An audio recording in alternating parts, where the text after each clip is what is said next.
trainer, international inspirational speaker, educationist, welcoming you to our third episode on Talk Show for Experts Coffee with Estera, powered by Independent Perception and Research Hub, Malaysia.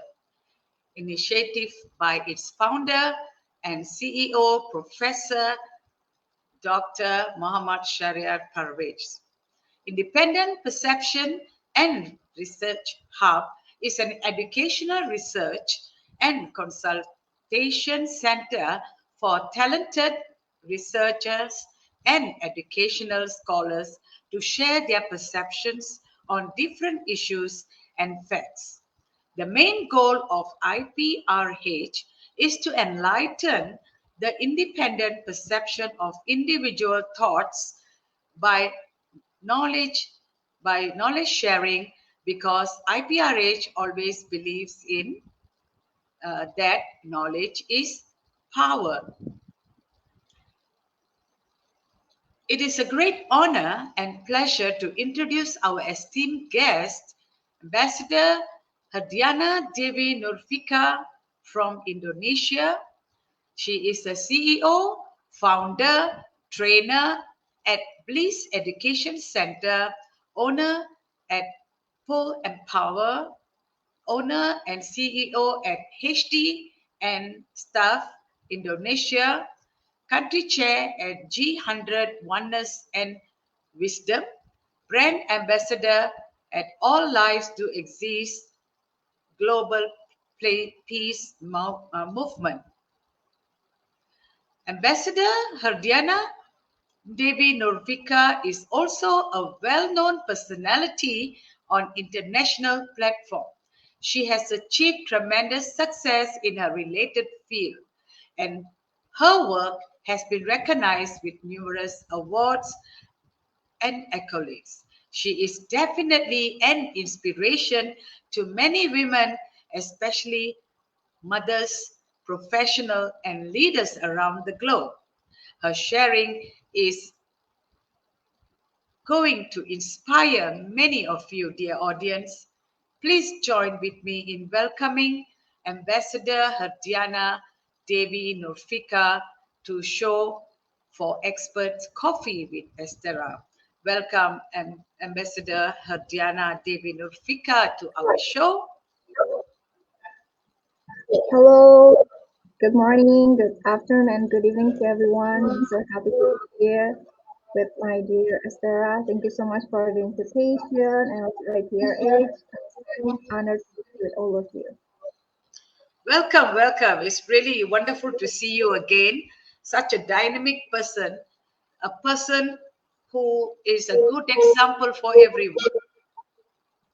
Yes, as we know, she is an educationist. Yeah, although she's an entrepreneur, she's also an educationist, and she conducts many trainings for entrepreneurs as well as students all around the world. Are you ready, Ambassador Herdiana? Sure, I'm ready. Let's have coffee first before we. Hello.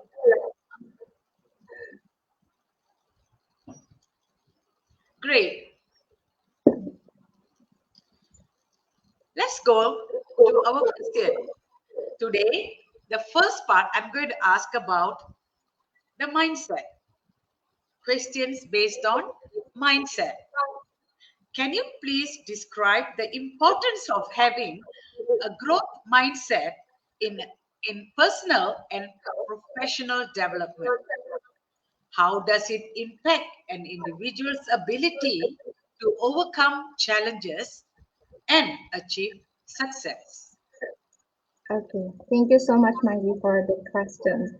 So, as an NLP master practitioner, I think I can certainly explain the significance of having a growth mindset in personal and professional development. Because some people might know that a growth mindset refers to the belief that abilities, talent, intelligence can be developed and improve through dedication, effort, and continuous learning. So it's the understanding that one's potential is not fixed, but can be expanded through hard work, resilience, and embracing challenges. So this mindset is in contrast to a fixed mindset, which believes that abilities are innate or unchangeable. So having a growth mindset is really essential both for personal and professional development goals because yeah, there are so many several reasons that we have to notice. First, it can help us to embrace challenges because people with a growth mindset view challenges as opportunities for growth and learning. So they are more likely to take on difficult tasks, step out from their comfort zone, and also approach obstacles with positive attitude. So this mindset fosters resilience and perseverance, so enabling people to navigate through setbacks as learning experiences rather than failures. Next is also important because it can help continuous learning because we might notice that people with a growth mindset promotes a thirst for knowledge and commitment to lifelong learning. So people with this mindset seek out new information, skills, and experiences to expand their horizon and improve their abilities. So they understand that personal and professional growth comes from constantly acquiring new knowledge, adapting to changes, and also refining their skills. And it also can really make effort and persistent because with a growth mindset, people can recognize that effort and persistence are key to success. They understand that hard work and dedication are really essential ingredients for achieving their goals, even when they face setbacks or temporary failures. People with a growth mindset are more likely to persevere or learn from their mistakes and adjust their strategies to move forward. That's why they don't give up easily in any kind of cases, whether they are students, whether they are educators, whether they are entrepreneur, and so on. And it can, with growth mindset, it can really help us to be resilient and adaptability because this mindset enable people to bounce back from setbacks and also adapt to changing circumstances. They see the setback as temporary and believe in their ability to improve and overcome challenges because yeah, this mindset really can encourage flexibility, creativity, and the ability to find alternative solutions when face obstacles. And the last one is, of course, it can help increase achievement by adopting this growth mindset. For example, people more open themselves up to greater possibilities and opportunities for achievement because they tend to seek opportunities. They don't give up easily, even though maybe they just failed for the once or second or maybe third time. They're more likely to see ambitious goals, develop effective strategies, and persist in their effort to attain success. So, with the belief that their ability can be developed, they are really motivated to take risks, push their boundaries, and reach higher levels of performance. So, in overall, I think having a growth mindset is really important for personal and professional development because it enables individuals to embrace challenges, pursue continuous learning, accept effort and persistence, and of course, cultivate resilience and adaptability, which is can really help us to unlock our potential and maximize our growth and development in various aspects of life. I think that's it. Yes, brilliant answer. Brilliant answer. Yes,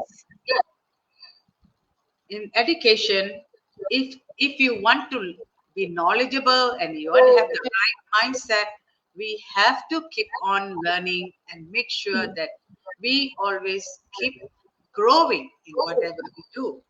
Yeah. And definitely it has a great impact on a personal and professional growth. So, excuse me. Let's go to the next one. How would you foster a positive and resilient mindset within a team or organization? What strategies or approaches have you found effective in encouraging a growth oriented culture? How do you Okay. foster a positive and resilient mindset in a team or organization? And what strategies and approaches? Okay, thank you. I think fostering a positive and resilient mindset within a team or organization is really important. And from my own experience, I got some strategies or approach that can be effective in encouraging such a mindset. First, we have to implement lead by example. Because yeah, as a leader, your own mindset and attitude are instrumental in setting the tone for the team or organization, right? So we have to demonstrate a positive and resilient mindset in your own actions and behaviors, and others will likely to follow suit. Like if you don't implement it for yourself, then how could other people follow it, right? Next, we have to understand, establish clear goals and expectations. Like we clearly communicate the organization's vision, goals, and expectations to the team, because when people or when our team member understand what they are working towards and how their contribution matter, it can foster a sense of purpose and motivation, which in turn promotes a positive mindset. Like if they don't know exactly what's the organization or company's mission, maybe they just okay, come to work and then just go back again. It's not really healthy for them in the long term because they can feel the burnout so easily. Next strategies is encourage open communication. We really have to create a culture of open and honest communication within the team or organization. We have to encourage team members to share their ideas, concern, and feedback without fear of judgment or reprisal, because this helps build trust, strengthen relationship, and foster a supportive environment where everyone's voice is valued. This is really important for the growth within the company or the organization. Next strategies is don't forget to celebrate achievements and progress. So we have to recognize and celebrate both individual and team achievement regularly. Like we are acknowledging progress and milestone, boost morale, reinforce a positive mindset, and also encourage a growth-oriented culture by emphasizing the importance of continuous improvement. Because yeah, whether children or adult, I think we really like when we get celebrate a certain achievement, right? It doesn't have to be too much. Let's say like simple say congratulations or doing great or something like that is really important. Next is we can provide growth opportunities. So we can support and invest in the growth and development of team members, like over training, coaching, and mentoring programs that help people expand their skills and knowledge. Because by providing opportunities like this for personal and professional growth, you can create an environment that values learning and development. And next strategies, I think we need to emphasize learning from failures. We have to encourage a mindset that see failures and setbacks as opportunities for learning and growth rather than as indicators of incompetence.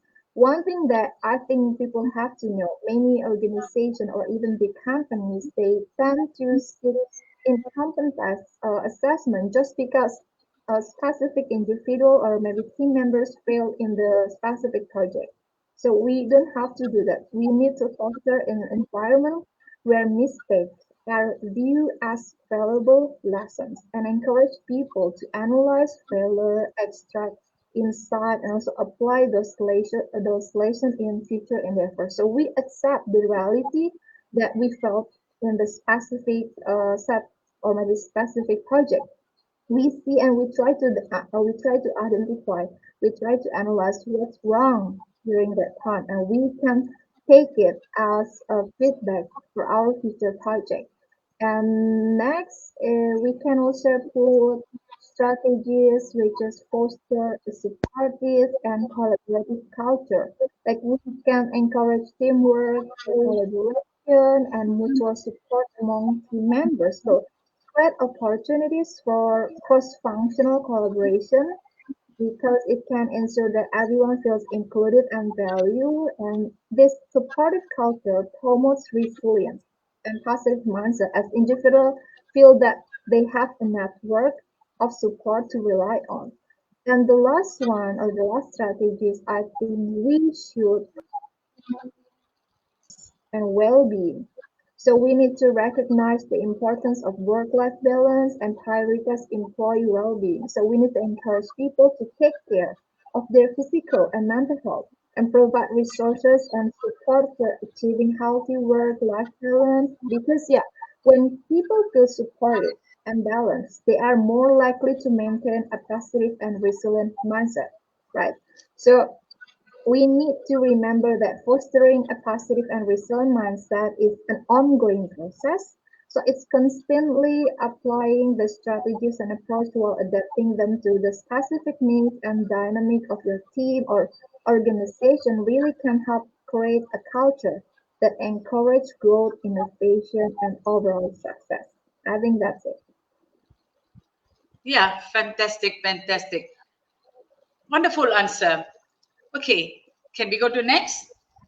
What are the key qualities or skills that an entrepreneur should possess in order to succeed in today's rapidly evolving educational landscape? Okay, I think the quality skills that we need to be for entrepreneur is first passion for education, because a genuine passion for education is a fundamental quality for an entrepreneur.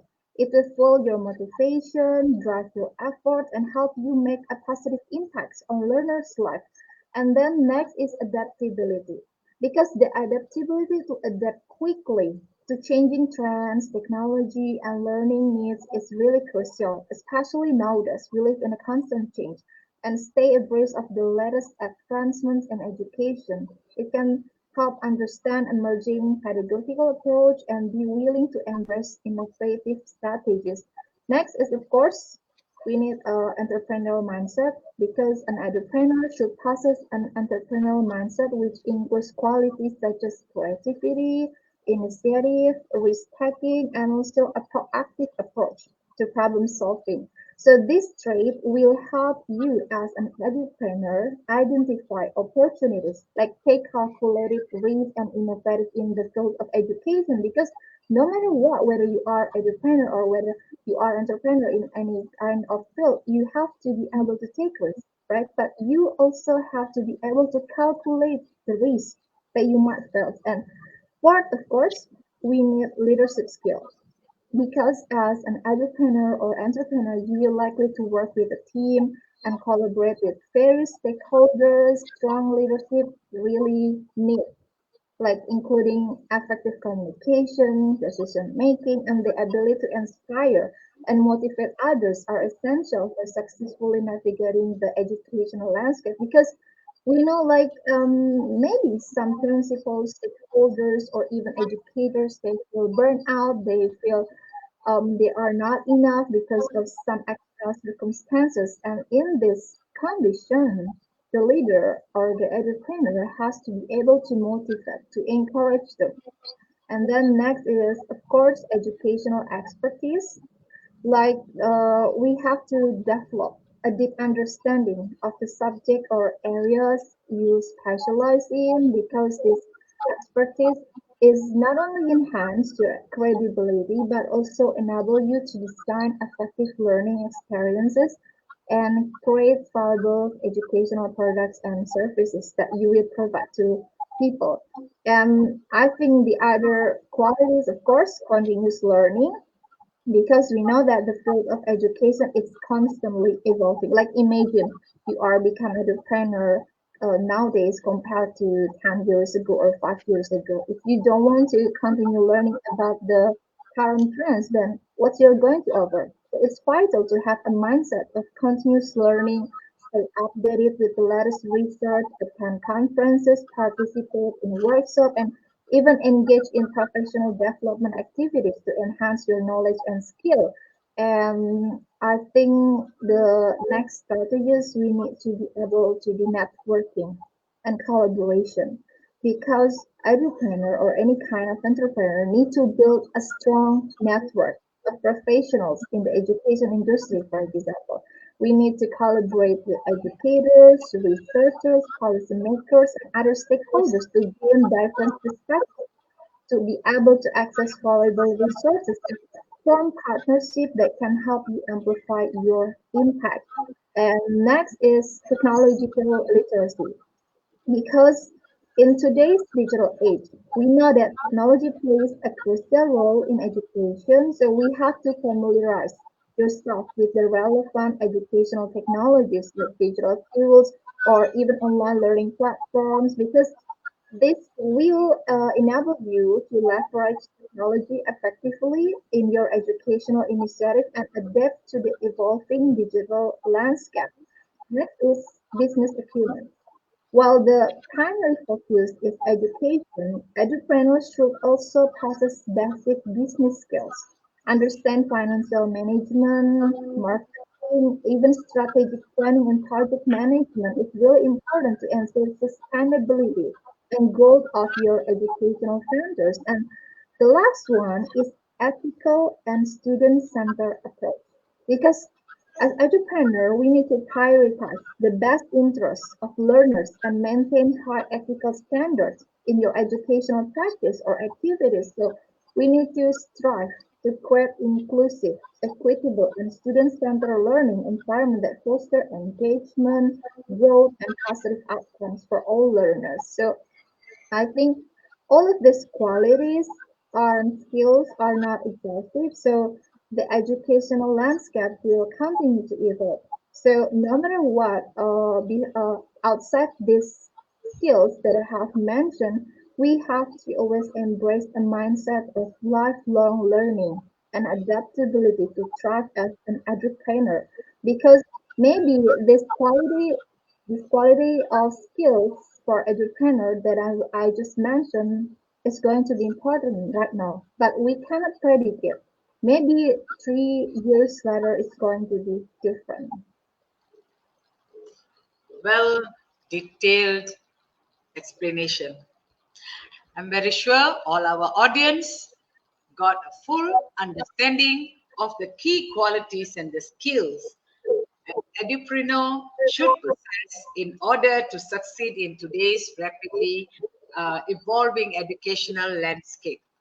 Yes, after a serious answering serious questions, Ambassador Herdiana, let's take a short uh, break and go and have a look at your photo album, shall we?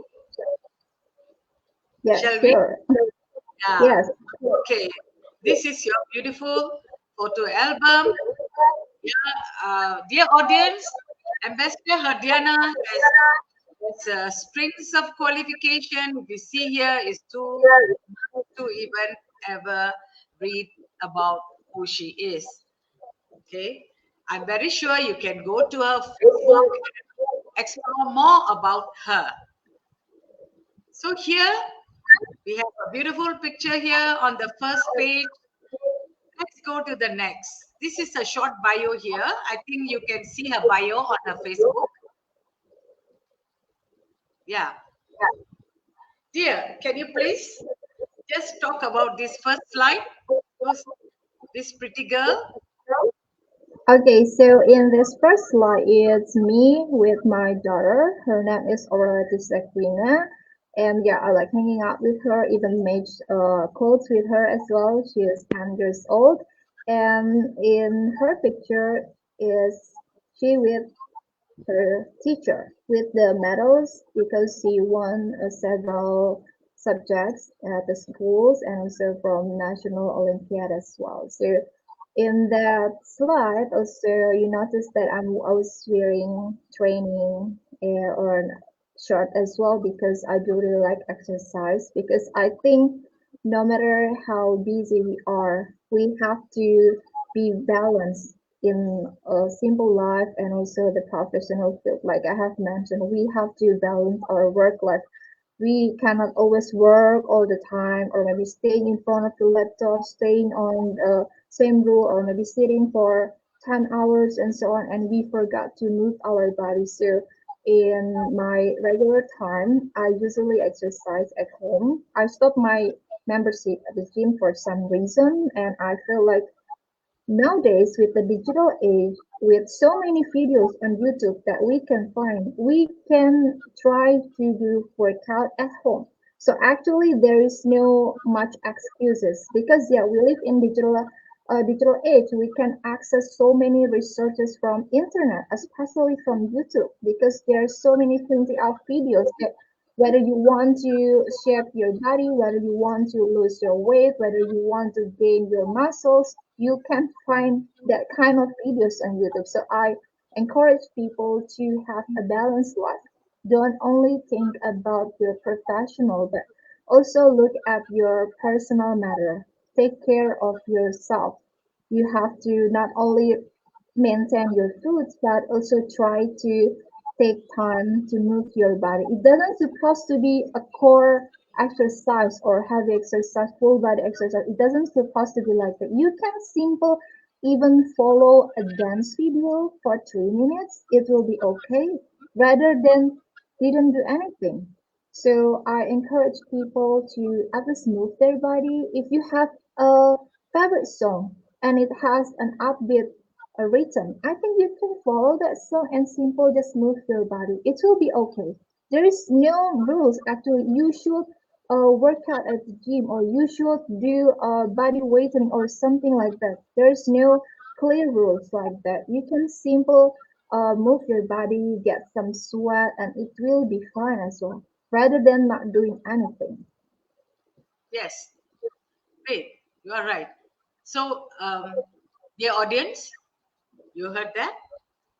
I'm very sure you are also um, doing your daily exercise, trying to balance, having a balanced work-life style. Yeah, work and life balance is very crucial. Let's go to the next. Yeah, Okay.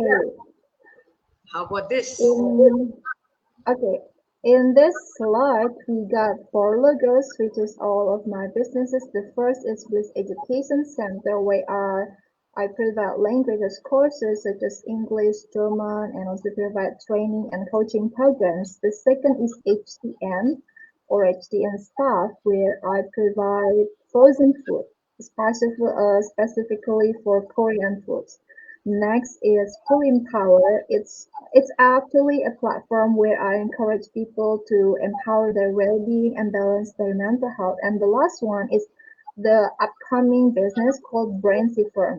So as you can see in the picture here, the Braincy is a public relation firm. So it's for branding, help individuals and company to boost or to make a strategies for the company. And I also won the Best Mental Health by MHI Network this year. And the other pictures are yeah, the achievement from the students who won in the Summer Olympiad that this education center organized back 2 months ago. There are several students from high school students, elementary students, and also senior high school students. So the Olympiad that my business organized is not only for college students, but for all age of the students. The small part in the bottom was the past release. So when I conduct online training for emotional intelligence, I got distributed in over 100 media from UK and US. So they distributed the news that comes from the Brancy firm because yeah, like I have mentioned, Brancy is a public relations. So that's where we can boost or maybe make our branding for ourselves or our company get recognized worldwide. Impressive, very impressive. Let's go to the next. Yeah, Oh, okay. That's topoki. That's the product that I saw in HDN. So it's typically Korean food because yeah, we know that so many people like Korean food, especially with the K-pop and yeah, so many series from Korean. Like in here, I choose topoki because even myself, I also love watching Korean series and people in here also kind of get addicted to the Korean stuff. So I decided to sell this tteokbokki. And then there is also screenshot of the participants of the training, and on the left side you can see this education center profile on Google and Facebook. We got over more than 100 reviews both on Google and also Facebook. And in the bottom part we also have two amazing students. They are college students who won uh, in the subject from the Olympiad that I have organized last month. Yeah, I think it was from last month. Yeah. Great. Okay. Let's go to the next slide moment. Okay, we are done with the slideshow. Okay, may I ask you um, some casual questions? I hope Sure. you can answer it very fast so that it's fun. May I know what is your favorite color? My what? What is your favorite color, please? Could you Favorite, repeat? I couldn't hear your favorite voice. favorite color. Oh, okay, my favorite color. Actually, it's difficult to ask because I think I like all. You like all colors? Yeah, but no, but mostly I love blue. Blue. Okay, Yes. blue. Why you like blue? Why? Because I think it resonates with my personality, and when I saw blue, it's like you can go to the ocean and fall deep into the beautiful of the big oceans. But yeah, with that beautiful thing, there is so many mystery stuff that you can find it when you try to deep dive in it. That's why I like blue. Oh, okay, why? Interesting. What's your hobby? I like Your singing hobby? actually. You like singing? Yeah, I saw Yeah, some of the clips. You like singing. thank Admire you you so much. there. I really admire you. You still, in spite of your busy schedule. So, what time normally you sing? You sing at night before you sleep? Um, no. I don't sing before sleep because I usually try to do certain specific things before I go to sleep. Like I'm not going to watch specific things or maybe sing specific song before I go to sleep. Because before I go to sleep, usually I only listen. I'm not Uh, going to sing yeah, if you because sing and usually get excited, you can't sleep. yeah, usually, I think during the work, like when I only sit in front of the laptop, I simply sing, or maybe when I heard the music or something like that, but not before I go to sleep because I will get more excited and I forget that I have to sleep. Okay. Okay, good. Great answer. Okay, the last one. Um, which is one book which interests you the most of all the books which you have read? Or I which is do really, I yeah. think the one by Eckhart Tolle, A New Earth, I do really like that book. Wait, I think, yeah, I have on my shelf book. Is it okay if I grab that book? Ah, can, can, can, I can, can? can, fast. Yeah, we Yes. have Wait. another 5 minutes to go.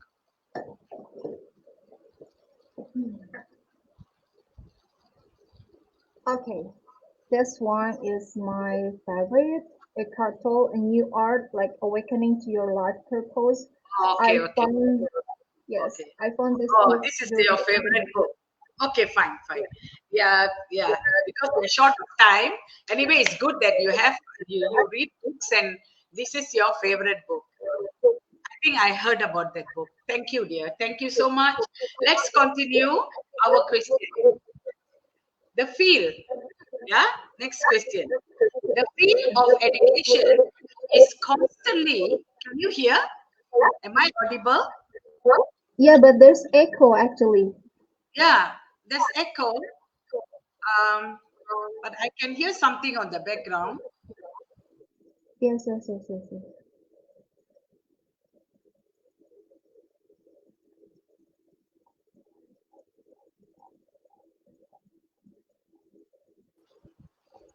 Okay. How is it now?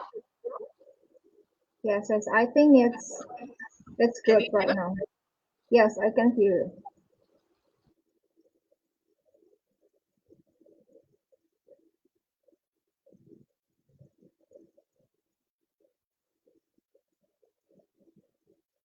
No, it's you are mute. I don't know suddenly. Okay, Okay. okay. Sorry. The field of education is constantly evolving. How do you stay up? How do you stay up to date with the latest trends and advancement in education? Shall I repeat? Yes, yes. Oh no, no, I got it. I got it. You got it? Okay. The field of I education. think yeah. For the educator, in order to stay updated, we do have to maintain some strategies. First, of course, professional development. Like we can attend conferences, workshops, seminars, and webinars related to education because these events often feature experts and thought leaders who share their insight on the latest trends and research in the field. Second is join professional association because when we become a member of professional association and organization in the education sector, there will be their kind of group often provide access to resources, research publication, and even networking opportunities that, of course, that can help us to keep informed about current practices and advancement. Next is, of course, we need to engage in online communities, like participate in online communities and forums dedicated for education. We can join in a platform like LinkedIn, Twitter, and Facebook. We know that Facebook, there are so many groups that we can actually join and kind of communities where educators and educators share their knowledge, discuss emerging trends, and also exchange ideas. Next is, of course, like follow influential educators and thought leaders because when we identify influential educators, researchers, and thought leaders in the field of education, we can actually learn something, whether we follow their blogs, their social media accounts, or even subscribe to their newsletter or podcast or YouTube channel, because these kind of people often share valuable insights and the latest development in the industry. And yeah, next, of course, we need to read research and publication because when we regularly read research papers or even simple articles or any kind of publication from reputable education journal and magazine, it can really help us to cover a wide range of topics and provide in-depth analysis of educational research. Next is, of course, we need to try to see online learning platforms, like explore online learning platforms that offer courses and certification in education related subjects. I think platforms like Coursera, edX, Udemy, they often have courses on the latest pedagogical approach and technology integration and educational leadership that we can actually follow. I'm not going to say we are going to copy paste what they are doing in those kind of platforms. That what I'm saying is we can learn some takeaways and make our own form from it. Next, we can also first collaborate with peers, like engage in collaborative projects with other educators, educators, and researchers, and yeah, stay updated on technology is really important because yeah, emerging educational technologies, digital tools, and online learning platforms is such a critical way nowadays. Like we need to subscribe to the technology focus or like blogs, for example, or newsletters to learn about advancement that can enhance the educational practice. And I think we also need to take a look at government policies and initiatives because some educational approach might be affordable in West countries, but it's not affordable in my own country. Or let's say it's not legal and illegal to certain countries. So we have to keep track of government policies and initiatives related to education. because government education departments, ministries, and agencies often release reports and updates on educational reforms, funding opportunities, and even policy change. So we need to check all of these things. And we have Yes. to remember that stay updated is an ongoing process. So we need to allocate dedicated time in your schedule to engage in these activities and make learning about the latest trends and advancement in education is a priority.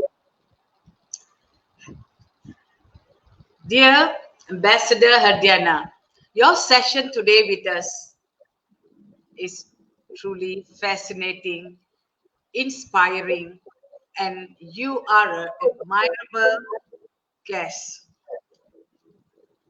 Before we sum up, dear audience, let's hear what is Ambassador Herdiana's strong message for all of us.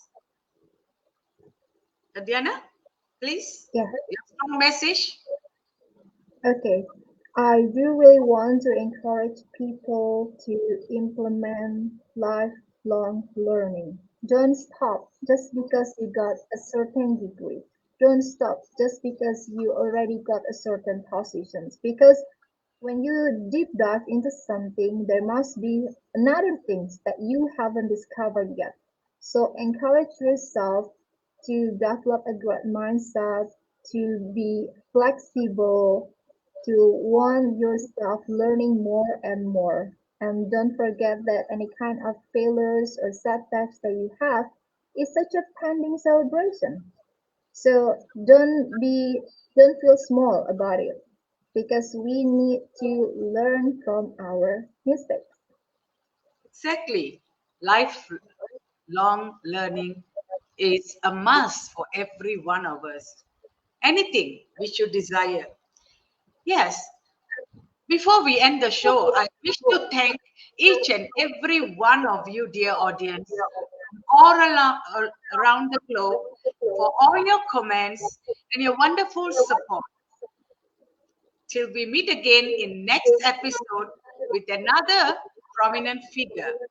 Next Thursday, the same time. Thank you so much. Thank you, dear Diana. Thank you for joining us today. Thank you so much. It's my Thank honor. you. Yeah, thank Thank you you. so much for the audience as well. Thank you. Yeah, all the nice comments.